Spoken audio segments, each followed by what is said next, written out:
Hello, good evening friends. This is Neeraj Srivastava. Today I am going to take direct and indirect speech. This is second video of direct indirect. In first video we completed declarative sentences. Now we will see interrogative sentences, imperative sentences, optative sentences and exclamatory sentences. First video में अपन ने first part में अपन ने declarative sentences complete कर लिया था। अब ये second part है। इस सेकंड पार्ट में अपन इंट्रोगेटिव सेंटेंसेस देखेंगे, इम्पेरेटिव सेंटेंसेस देखेंगे, ऑप्टेटिव देखेंगे एंड एक्सक्लामेटरी सेंटेंसेस देखेंगे।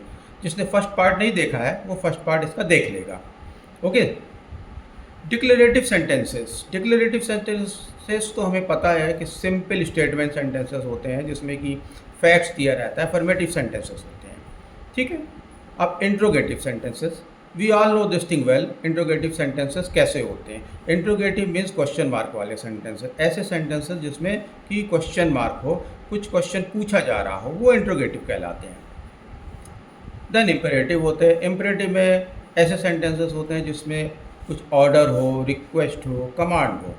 एंड ऑप्टेटिव सेंटेंसेस वाले सेंटेंसेस होते हैं जिस सेंटेंस में कहीं कुछ विश की बात की जा रही हो, कहीं प्रेयर की बात की जा रही हो, वो सेंटेंस पढ़ने से समझ में आ जाता है, वो ऑप्टेटिव सेंटेंसेस होते हैं।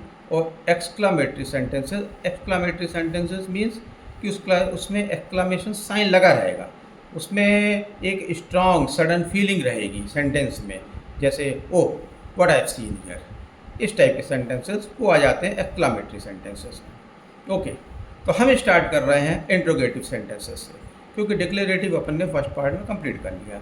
तो इंट्रोगेटिव सेंटेंसेस से अपन स्टार्ट कर रहे हैं। Now please listen. Interrogative sentences जैसे हमने अभी आपको बताया कि क्वेश्चन टाइप वाले सेंटेंसेस होते हैं। एक फर्स्ट एग्जांपल है, he said to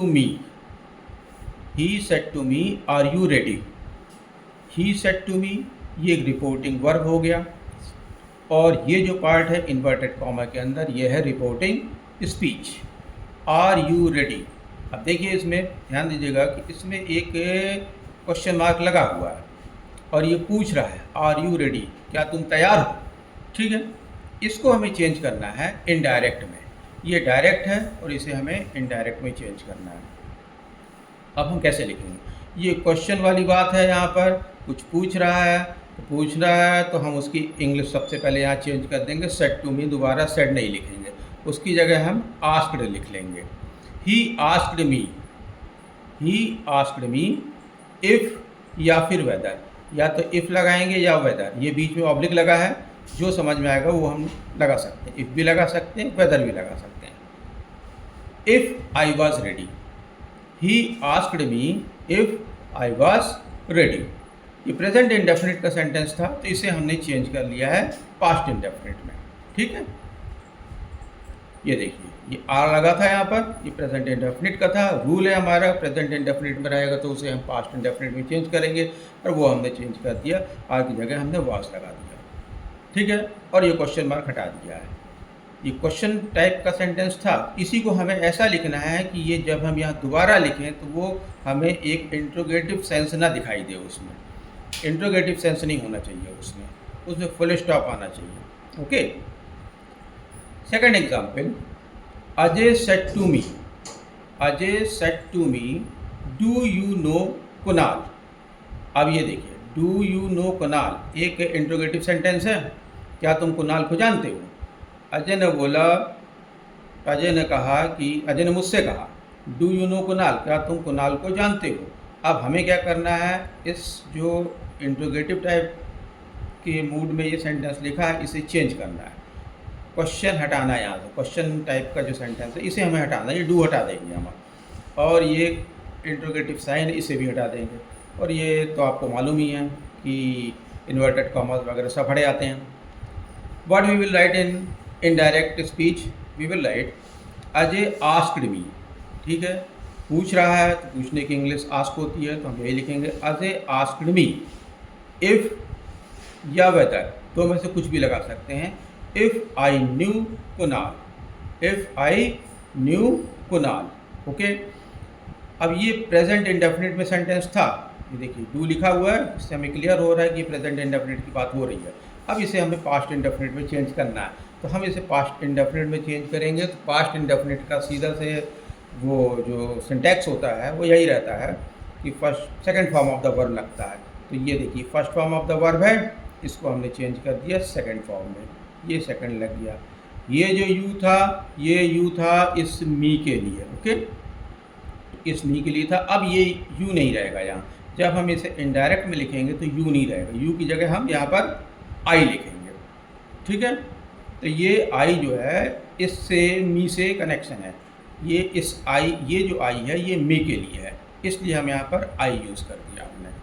Ajay asked me if I knew Kunal, okay.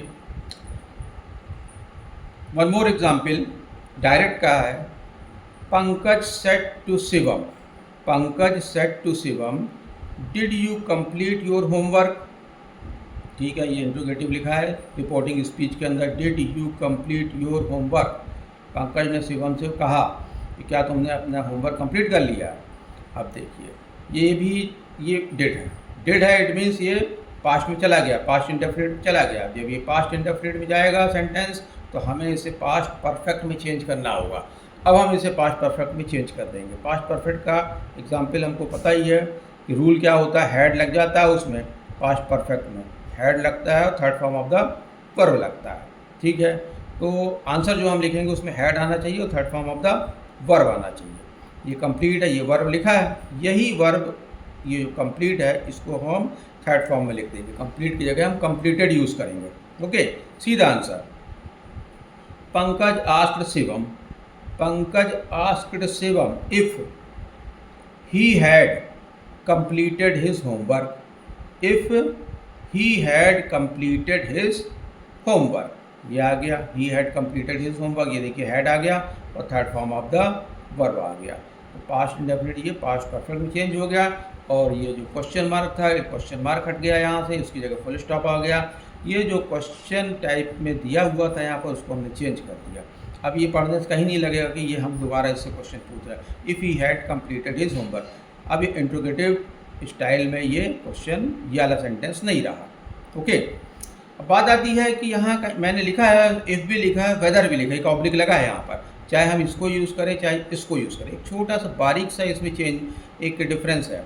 अगर बात आती है इफ़ की, इफ़ क्या करते हैं हम इनफॉर्मल में यूज़ कर लेते हैं, जब सेंटेंस इनफॉर्मल वे में हो, जहाँ कहीं मतलब डेली यूज़ वाले जो सेंटेंस है उसमें तो हम यूज़ कर सकते हैं। और वेदर कहाँ यूज़ होगा, वेदर को ध्यान रखना है कि वेदर हम ऐसी जहाँ फॉर्मल सेंटेंस हो, मतलब कि हमारे पास ऑप्शन दो ही हों, दो टाइप के ऑप्शन होने चाहिए, चाय पीना है या कॉफ़ी पीना है। अब ऑप्शन आ गया हमारे पास, या तो चाय या कॉफ़ी, और रिप्लाई भी हम देंगे कि नहीं भाई हमको तो कॉफ़ी पीना है, रिप्लाई आ गया, या रिप्लाई दिया नहीं भाई हमें चाय पीना है, तो ऐसी जगह पर तो हम वेदर यूज़ कर देंगे।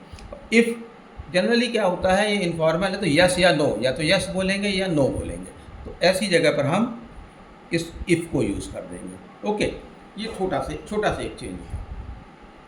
अब आते हैं इंट्रोगेटिव, अपना समझ लिया होगा, समझ में आ गया होगा इंट्रोगेटिव। अब अपन बढ़ते हैं इम्पेरेटिव सेंटेंस की तरफ। इम्पेरेटिव सेंटेंसेस में ऑर्डर, रिक्वेस्ट, कमांड, इस टाइप के सेंटेंसेस रहते हैं। सी इम्पेरेटिव सेंटेंस। अब इम्पेरेटिव सेंटेंस में ये लिखा हुआ जैसे bring a chair, bring a chair, मतलब एक ऑर्डर दिया जा रहा है, इसमें एक ऑर्डर का सेंस है इसमें। The master said to the servant, ये रिपोर्टिंग वर्ब है अपना, यहाँ से लेके यहाँ तक कॉमा के इस तरफ रिपोर्टिंग वर्ब है, ये है रिपोर्टिंग वर्ब, ये सेड दिखा ना, this is reporting verb. The master said to the servant bring a chair, bring a chair एक रिपोर्टिंग स्पीच हो गया।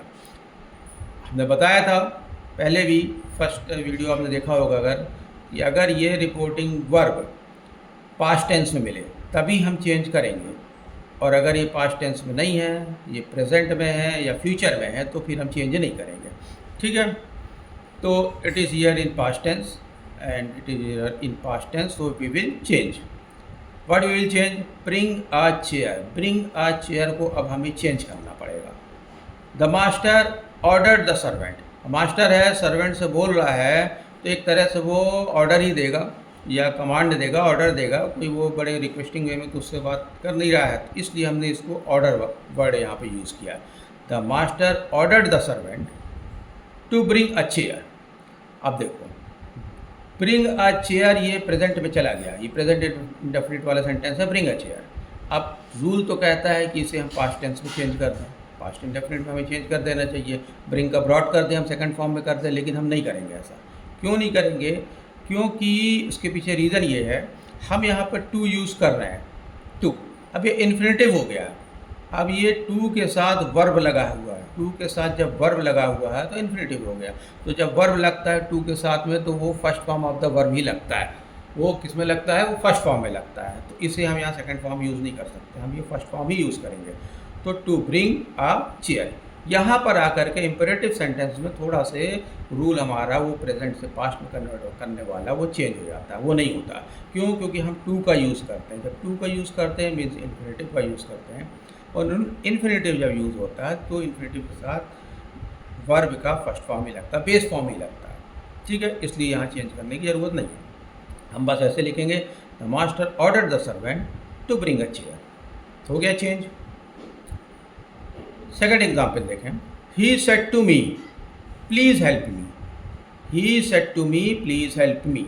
इस पर भी वही बात हो रही है, प्रेजेंट इंडेफिनिट है, लेकिन हमारे पास सामने क्या है? सेंटेंस कौन सा है? सेंटेंस हमारा इम्पेरेटिव मूड में है, सेंटेंस हमारा इम्पेरेटिव मूड में है। जब सेंटेंस हमारा इम्पेरेटिव मूड में है तो फिर ये चेंज पास्ट में नहीं होगा। इसे हम पास्ट में नहीं चेंज करेंगे कि हेल्प का हेल्प्ड करते हैं, नहीं, ऐसा नहीं होगा। हम वो टू का यूज़ करेंगे, इस टू को हम यहाँ रख देंगे। जब टू का यूज़ करेंगे तो वही वाली बात जो मैंने अभी यहाँ बताया था, टू के साथ वर्ब लगेगा, वर्ब फर्स्ट फॉर्म में लगेगा। तो ही सेड टू मी, अब सेड टू मी चेंज हो जाएगा कि उसमें रिक्वेस्टेड है। अब इस सेंटेंस को पढ़ने के बाद हमें समझ में आ जाएगा कि हम यहाँ पर रिक्वेस्ट वर्ड यूज़ करें कि ऑर्डर वर्ड यूज़ करें कि एडवाइस वर्ड यूज़ करें, कौन सा वर्ड यूज़ करें। इसको पढ़ने से हमें समझ में आ जाएगा। देखो इसमें लिखा प्लीज़ हेल्प मी, अब प्लीज़ लगा हुआ है मतलब कि वो रिक्वेस्ट कर रहा है, इसलिए हम यहाँ पर बोलेंगे he requested me to help him. ये हिम किसके लिए है? ये हिम जो है इस हिम के लिए, इस ही के लिए है। उसने रिक्वेस्ट किया था मुझसे टू हेल्प हिम, ये हिम जो है इसके लिए गया है। ठीक है, जैसे ये मी था तो मी किसके लिए था? मी इस ही के लिए था। ये प्लीज़ हेल्प मी, ये मी इसके लिए था। तो वही प्रोनाउन हम यहाँ यूज़ करेंगे मी का, तो हम ही के लिए हिम यूज़ कर देंगे। Okay, he requested me to help him, ये हो गया। एक और एग्जाम्पल देख लेते हैं ताकि और अच्छे से क्लियर हो जाए। Arvind said to me, Arvind said to me do you work in time. Arvind said to me do you work in time. अब इसमें देखो क्या हो रहा है, अरविंद ने मुझसे कहा do your work in time, अपना काम समय पे कर लिया करो। ठीक है, एक तरह से एडवाइस दे रहा है वो, भाई एडवाइस दे रहा है हमको कि अपना काम समय पे कर लिया करो। अब जब एडवाइस दे रहा है तो हम यहाँ एडवाइस यूज़ करेंगे, सेट की जगह हम एडवाइस यूज़ करेंगे। Arvind advised me, Arvind advised me, comma interrogative वगैरह ये इन्वर्टेड कॉमा वगैरह हटा देंगे सब। Arvind advised me to do my work in time, to do my work in time. ये जो योर था, योर किसके लिए था? मी के लिए था। ये your I have used here for me, ये योर जो दिया हुआ है ये इसके लिए था। तो अब जब इसके लिए है तो इसे जब हम चेंज करेंगे यहाँ पर तो योर नहीं लिखेंगे, योर की जगह हम माई लिख देंगे। ये माई जो है इस मी के लिए है। ओके, मी का माई हो जाएगा, उसका प्रोनाउन लग जाएगा। तो Arvind advised me to do my work in time. Okay, ये क्लियर हो चुका होगा मेरे ख्याल से अब ये इम्पेरेटिव सेंटेंस। प्रोनाउन तो क्या होता है, प्रोनाउन धीरे धीरे अपने आप समझ में आने लग जाता है। अगर थोड़ा से इंग्लिश स्पोकन शुरू कर दी जाए तो हमें क्लियर हो जाएगा कि कहाँ पर हमको कौन सा प्रोनाउन लगाना है। एक दो बार गलतियाँ होंगी, उसके बाद वो समझ में आने लग जाता है। वैसे प्रोनाउन लगाने के भी रूल्स होते हैं, लेकिन हम रूल्स में चले जाएंगे तो फिर समझ पाना मुश्किल हो जाएगा। बजाय रूल्स में जाने के बेसिक रूल्स तो हम समझ लें। बेसिक रूल समझने के बाद जो प्रोनाउन वगैरह चेंज करना है वो तो हमारा इंग्लिश टॉकिंग से ही क्लियर हो जाता है, या इंग्लिश कहीं लिख रहे हैं स्टोरी वगैरह तो वहाँ से क्लियर हो जाता है, वो ज़्यादा अच्छे से क्लियर होता है। अब आते हैं ऑप्टेटिव सेंटेंस। ये है ऑप्टेटिव सेंटेंसेस। ऑप्टेटिव सेंटेंसेस में क्या होता है, विश आ जाता है। ऐसा सेंटेंस जिसमें कोई विश हो, कोई प्रेयर हो, ठीक है, ऐसे सेंटेंसेस को हम बोलते हैं ऑप्टेटिव सेंटेंस। अब देखो sentence number 1, he said may God bless you. May God bless you बोल रहा है, भगवान तुम्हारा भला करे, काश भगवान तुम्हारा भला करे, ठीक है ना, ये सेंटेंस है। और ये एक्सक्लेमेटरी साइन भी लगा हुआ है यहाँ पर। Okay, now we will change. अब हम जब चेंज करेंगे तो सबसे पहले तो एक्सक्लेमेटरी साइन हट जाना चाहिए, और यही का ही सेंटेंस हमें नहीं उतारना है। हमने बताया था कि मे का माइट हो जाता है। एक हमने लिस्ट दी थी आप लोग को, कैन का कुड हो जाएगा, मे का माइट हो जाएगा, दिस का दैट हो जाएगा, दिस का दोज हो जाएगा। तो उसी हिसाब से ये मे को हम चेंज कर देंगे माइट में, और कुछ नहीं करना है बस। ही सेड, तो ही सेड की जगह हम प्रेड लिख देंगे। प्रे कर रहा है वो हमारे लिए प्रे कर रहा है। He prayed that, he prayed that, that तो लगेगा ही क्योंकि हम इनडायरेक्ट में लिख रहे हैं तो दैट लगाना ही है। He prayed that God might bless me, God might bless me, ठीक है, ये मे का माइट कर दिया। अब ये जो यू है, he said may God bless you, अब ये जो यू लिखा हुआ है, ये यू क्यों, ये हमारे लिए बात हो रही है तो हम इसे क्या चेंज कर देंगे, मी में कन्वर्ट कर देंगे। He prayed that God might bless me, भगवान करे कि भगवान मुझे जो है आशीर्वाद दे, ठीक है ना, मेरे लिए कृपा करे। बस इसलिए यू को हमने यहाँ पर मी में कन्वर्ट कर दिया। पढ़ने से 1-2 बार पढ़ने के बाद समझ में आएगा। अगर यहाँ यू लग के देखना तो तुमको खुद अटपटा लगेगा, गलत लगेगा, तो अपने आप फिर तुम यहाँ पे मी लिखोगे and then it will clear. The saint said to me, next example है, the saint said to me, saint ने मुझसे कहा, मे यू लिव लॉन्ग। देखो मे यू लिव लॉन्ग, भाई मुझे सेंट जो साधु था वो मुझे तो आशीर्वाद दे रहा है। आशीर्वाद क्या दे रहा है कि मेरी उम्र का लंबी हो, मेरी उम्र लंबी हो, आशीर्वाद दे रहा है। तो आशीर्वाद के लिए तो हम ब्लेस्ड यूज़ कर देंगे, ठीक है। The saint blessed me, said की जगह ब्लेस्ड आ गया। The saint blessed me that I might live long, ठीक है। मे यू, ये यू है, यू किसके लिए, मेरे लिए था, यू इस मी के लिए था, ठीक है, यू इस मी के लिए था। तो यहाँ पर अब हम दोबारा यू तो लिखेंगे नहीं, हम क्या लिखेंगे, ही ब्लेस्ड मी, ये मी आ गया यहाँ पर, तो मी मतलब कि मेरे लिए बात हो रही है, तो हम यहाँ पे आई यूज़ करेंगे। The saint blessed me that I might live long, okay, may का माइट हो गया, ठीक है। ये शायद समझ में आ गया होगा। एक बार रीड करोगे, जब ऐसे सेंटेंसेस बनाओगे तो बनने लग जाएंगे। अब आते हैं सेकंड सेंटेंस में। एक और सेंटेंस है, ये सेंटेंस है, they said may God save us from corrupt leaders. लोग भगवान से प्रार्थना करते हैं ना कि भैया बचाओ मुझे उससे, तो वही चीज़ है। दे सेड, उन लोगों ने कहा, मे गॉड ब्लेस अस, ये अस किसके लिए है, ये अस ये दे के लिए है, ये दे के लिए यूज़ हो रहा है। They said may God save us from corrupt leaders, ये अस इसके लिए यूज़ हो रहा है। अब इसे हम चेंज करेंगे, मे का माइट कर देंगे। उनकी इच्छा है कि भगवान मुझे करप्ट लीडर्स से बचा के रखो, जो बहुत ज़्यादा भ्रष्टाचार करते हैं, ऐसे लीडरों से बचा के रखो मैं, ठीक है। तो वो भगवान से प्रार्थना कर रहे हैं, तो हम यहाँ विश करेंगे, भगवान से इच्छा कर रहे हैं, तो हम यहाँ लिख देंगे विश। दे विश्ड, सेड की जगह आ गया wished. They wished that God might save them from corrupt leaders, ठीक है। मे का माइट हो गया, और ये अस था तो दे के लिए था, जब हम यहाँ चेंज करेंगे तो ये चेंज हो जाएगा देम में। ये जो देम है इस दे के लिए है, ठीक है, इस दे के लिए है वो। They wished that God might save them from corrupt leaders.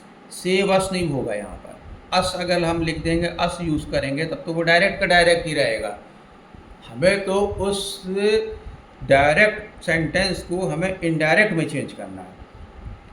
अगर हम अस यूज़ कर देंगे तब तो वो डायरेक्ट लगेगा। ये तो बात इनडायरेक्ट का मतलब ही हो जाता है कि उस बात को हम किसी और से जा कर के बोल रहे हैं, कहीं और जा कर के बोल रहे हैं, तो वहाँ हम वही वही वाला यही वर्ड थोड़ी यूज़ करेंगे, चेंज करेंगे इसमें चेंज आ जाएगा। They wished that God might save them from corrupt leaders. Okay, ये देम जो है इनके लिए है। ओके, अब आगे बढ़ते हैं अपन। ऑप्टेटिव हो गया, अब आते हैं एक्सक्लामेटरी सेंटेंसेस। एक्सक्लामेटरी सेंटेंसेस कौन से होते हैं? एक्सक्लामेटरी सेंटेंसेस वाले होते हैं जिसमें एक सडन फीलिंग हो, एक स्ट्रॉन्ग सी फीलिंग आ जाए, एकदम अचानक वो फीलिंग आए।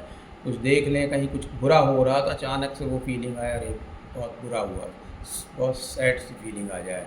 कुछ अच्छा हो रहा है तो अरे वाह क्या बात है, मैच जीत गई इंडिया, अरे वाह Bravo, win the match, India God win the match. ठीक है ना, स्कूल में मैच हो रहा है तो अपन ने बोल दिया क्या आपने, वाह क्या बात है, हमें टीम जीत गई।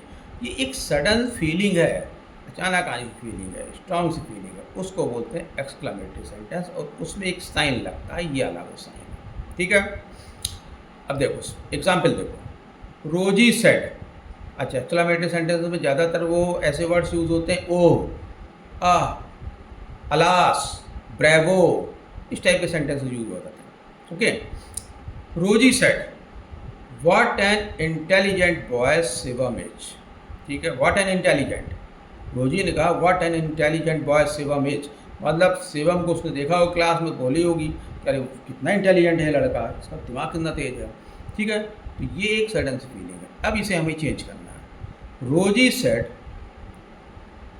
एक्सक्लेम्ड, सेड भी लिख सकते हैं लेकिन सेट से ज़्यादा अच्छा वर्ड है एक्सक्लेम्ड, क्योंकि एक्सक्लेमेटरी सेंटेंस है तो हम एक्सक्लेम्ड ही यूज़ करेंगे। रोजी एक्सक्लेम्ड विथ जॉय, खुशी के साथ रोजी ने एक्सक्लेम किया क्योंकि जॉयफुल सेंटेंस था। रोजी exclaimed with Joy that Shivam was very intelligent boy, that Shivam was very intelligent boy. Clear हो गया? ठीक है ना, ये एज था, ये प्रेजेंट शो कर रहा था, एज की वजह से प्रेजेंट लग रहा था। अब हमने यहाँ पे वॉज यूज़ कर लिया तो ये पास्ट में आ गया। ठीक है, जहाँ हो सके वहाँ हम ऐसा यूज़ कर सकते हैं तो पास्ट में आ जाएगा। Second example, Rani said how intelligent this park is, how beautiful this park is. Rani ने कहा, Rani said how beautiful this park is, उसने पार्क देखा तो उसने एकदम से पार्क बहुत अच्छा लगा तो उसके मुंह से निकल गया how beautiful this park is. ठीक है, और इज़ है तो प्रेजेंट की बात भी हो रही है, जब ये प्रेजेंट है तो इसे हम पास्ट में चेंज करेंगे अब। ठीक है, Rani exclaimed that the park was very beautiful, मतलब हम किसी को बता रहे हैं इस बात को, इनडायरेक्टली सेंटेंस भी अब ये आएगा कि हमने इस बात को बताया कि रानी ने हाँ अपने विचार रखे तो बताया था उसने कि that the park was very beautiful. Park was, वो पार्क जो था, जो वहाँ प्रेजेंट टेंस में रानी ने कहा था उसको हमने पास्ट में कन्वर्ट कर दिया, that the park was very beautiful. Okay, अब इसमें टीचर क्या चेक करेंगे? टीचर यही देखेंगे कि ये प्रेजेंट है तो तुमने इसको पास्ट में कन्वर्ट किया कि नहीं किया।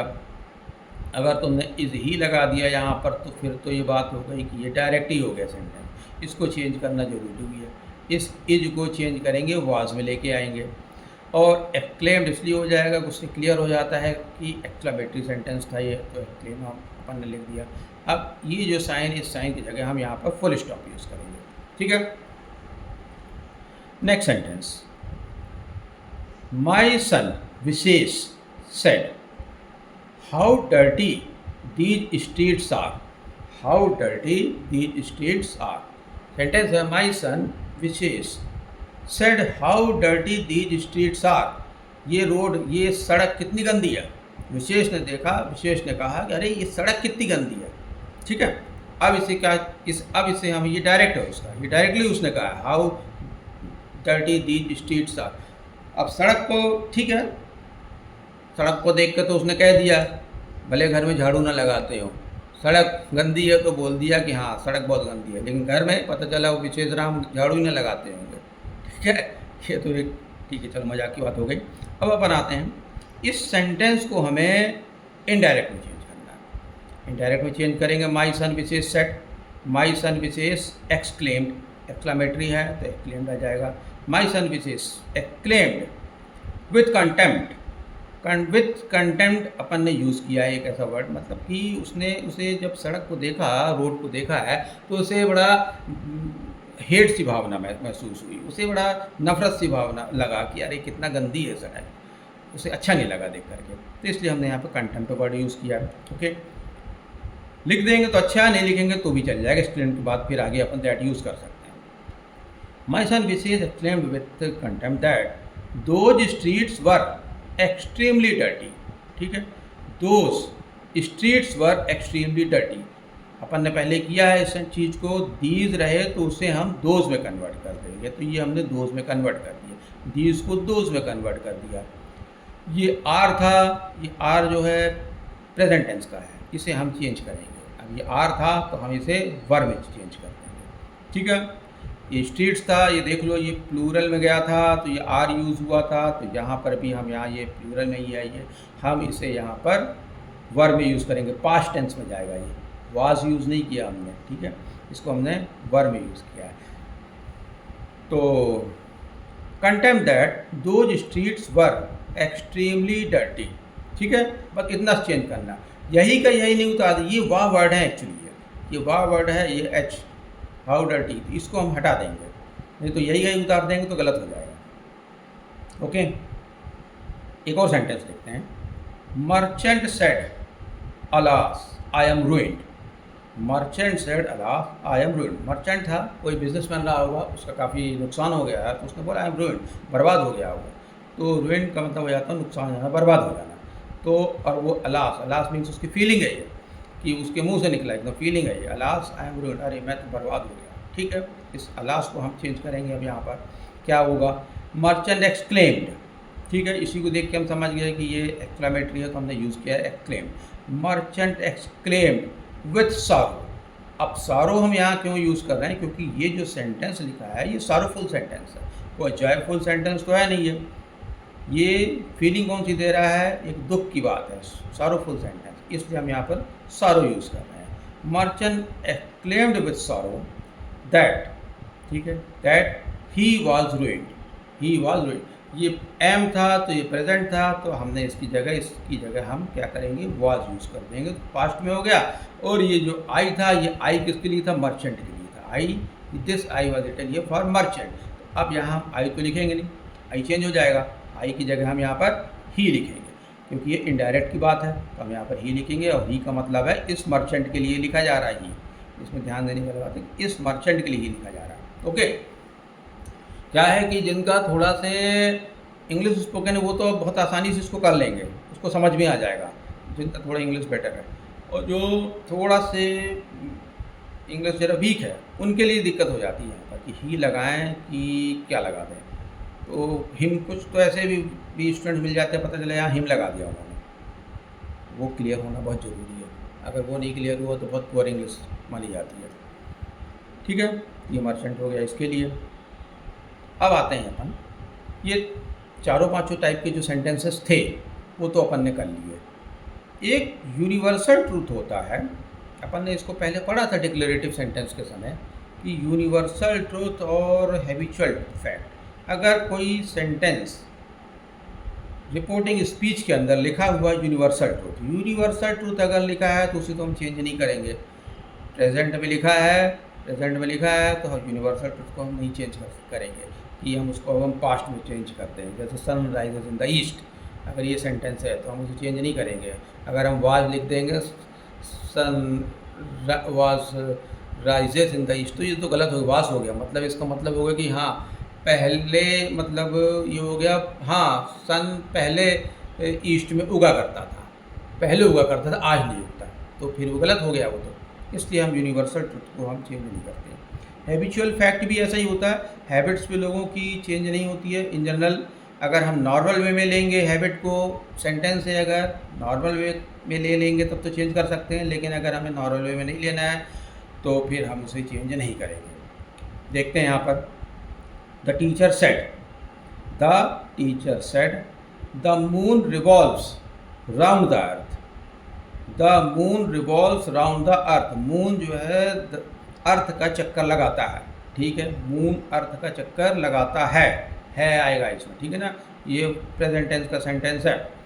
अब इसे हम चेंज करने जा रहे हैं। The teacher said that the moon revolves round the अर्थ। ठीक है, ये प्रेजेंट का प्रेजेंट सेंटेंस था, प्रेजेंट टेंस का सेंटेंस था, प्रेजेंट का प्रेजेंट में ही चला जाएगा। इसे हम पास्ट में नहीं करेंगे कि हम यहाँ रिवॉल्व लिख दें, ईडी लगा दें, तब तो सेंटेंस हमारा फिर गलत हो जाएगा, फिर तो गलत हो जाएगा। उसका मतलब ये दूसरा हो जाएगा कि हाँ मून जो है अर्थ के चक्कर लगाया करता था, ये हो जाएगा, जबकि वो फिर तो वो पूरा ही गलत हो गया। अब नहीं लगाता मतलब पहले लगाया करता था, इसलिए हम इसे प्रेजेंट पास्ट में नहीं लिखेंगे। हम यही सेंटेंस उतारेंगे, the moon revolves round the earth. ये हो जाता है यूनिवर्सल ट्रुथ वाले सेंटेंस हैं। एक अपन हैबिचुअल फैक्ट का भी सेंटेंस देख लेते हैं, हैबिट से related. He said I go for a walk every morning. ये हैबिट है उसकी, उस व्यक्ति की हैबिट है कि वो डेली जो है मॉर्निंग वॉक में जाता है। जो लोग डेली मॉर्निंग वॉक में जाते हैं उनका देखा गया है कि वो ठंड में भी जाते हैं, गर्मी में भी जाते हैं, बरसात में पानी जब गिर रहा बस उसी दौरान थोड़ा सा ब्रेक करते हैं, अदरवाइज वो जाते हैं, क्योंकि उन्हें हैबिट हो चुकी होती है, उन्हें अच्छा लगता जाना मॉर्निंग में, मॉर्निंग वॉक उनको अच्छा लगता है, तो वो हैबिट में रहते हैं, तो वो चेंज नहीं होता है। अगर वो चेंज हम उस सेंटेंस को दोनों तरह से ले सकते हैं। He said that he goes for a walk every morning. He said का ही सेड आ गया, दैट आ गया, ये आई ही के लिए था, ठीक है, ये आई ही के लिए था, तो इसकी जगह हम क्या लिखेंगे, ही लिख देंगे। आई ही के लिए था तो अब इसे चेंज कर देंगे ही गोज़, ठीक है, he goes for a walk every morning. अब देखो इसमें हमने वॉक की जगह वॉकड यूज़ नहीं किया है, हमने फर्स्ट फॉर्म ही यूज़ किया है, सेकंड फॉर्म यूज़ नहीं किया है, ईडी हमने नहीं लगाया है, क्योंकि हमें चेंज ही नहीं करना है। आई के साथ first form of the verb लगा था, लेकिन अब यहाँ हमने ही यूज़ किया, ही इस ही के लिए है, ठीक है, ये ही इस ही के लिए है, तो हम यहाँ पर गोज़ यूज़ करेंगे। इसमें इस वर्ब में हम ईएस लगा देंगे। इस वर्ब को हमें सिंगुलर बनाना पड़ेगा, गो को हमें सिंगुलर बनाना पड़ेगा, तो हमने ये बना दिया, ईएस लगा के इस बना दिया, ही के साथ गोज़ लगा दिया, he goes for a walk every morning. Clear, ये हैबिचुअल फैक्ट का सेंटेंस है।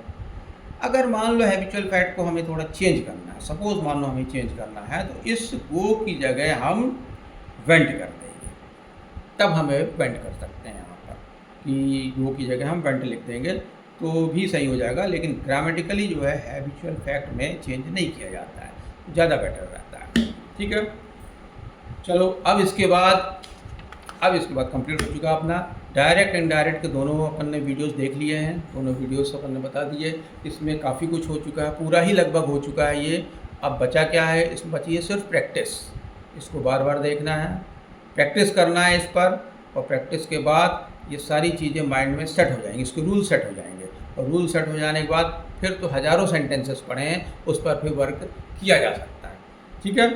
चलो okay, good night all of you, thanks.